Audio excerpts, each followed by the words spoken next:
Maintenant, nous allons préparer le miroir au cassis. Nous allons prendre nos baies de cassis que nous allons faire chauffer dans un petit peu d'eau, à peu près la moitié du volume de cassis. Vous trouvez en rayon surgelé un petit paquet de 1 kg ou 500 grammes. Ça ne bouge pas, c'est aussi bon que frais, quoi. Alors pendant que ça chauffe, nous allons préparer notre base de gâteau. C'est-à-dire on va couper le pain d'épices. On a juste à enlever les deux extrémités, les deux croûtes, pour pas que ce soit trop sec. On installe au milieu du cercle. Si vous avez un moule carré, c'est encore mieux. Avec votre tranche de pain d'épices, il faut bien recouvrir le fond du moule, pour pas qu'il y ait d'infiltration après de la mousse au cassis.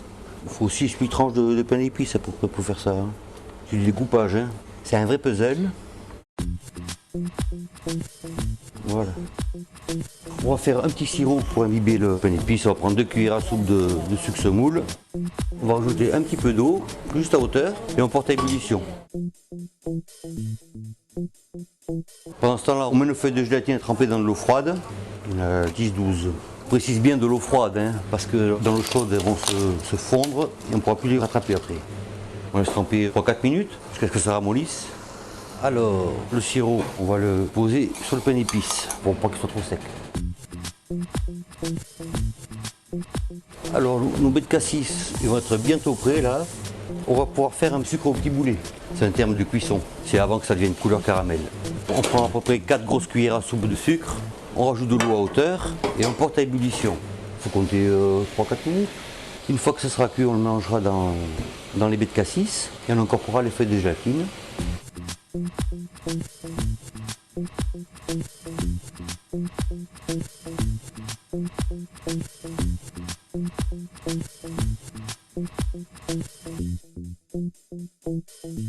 On mélange bien.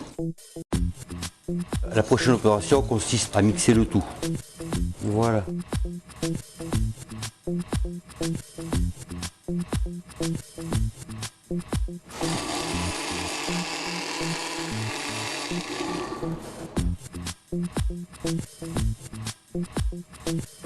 Bon, maintenant, nous n'avons plus qu'à prendre la crème, la monter en chantilly. On prend la crème double, bien sûr. Puis nous allons incorporer la crème dans l'appareil à cassis.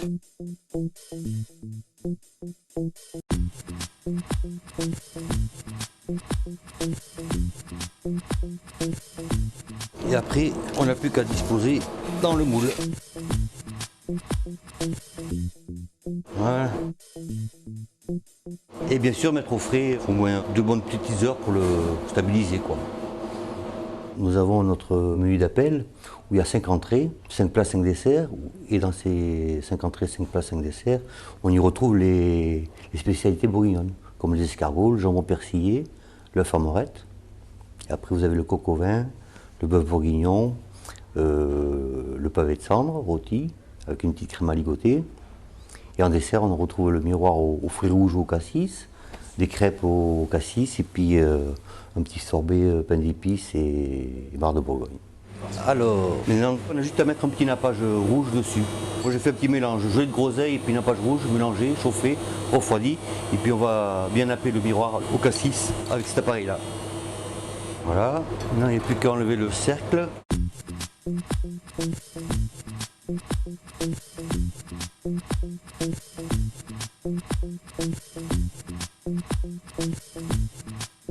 Après, en décoration, on peut mettre un petit coulis de fraises.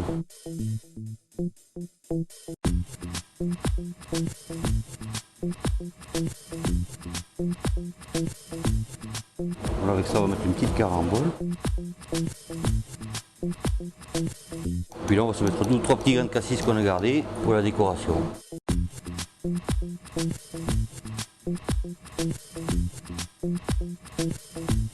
Donc pour le troisième plat, je vous propose 2 sortes de vins de dessert. Vous avez soit un vin moelleux comme un muscat Rivesaltes, quelque chose qui est très sucré, ou alors je vous propose un crémant de Bourgogne pour les personnes qui aiment moins les vins moelleux, quelque chose d'un petit peu plus acidulé avec le côté festif des bulles du crémant de Bourgogne.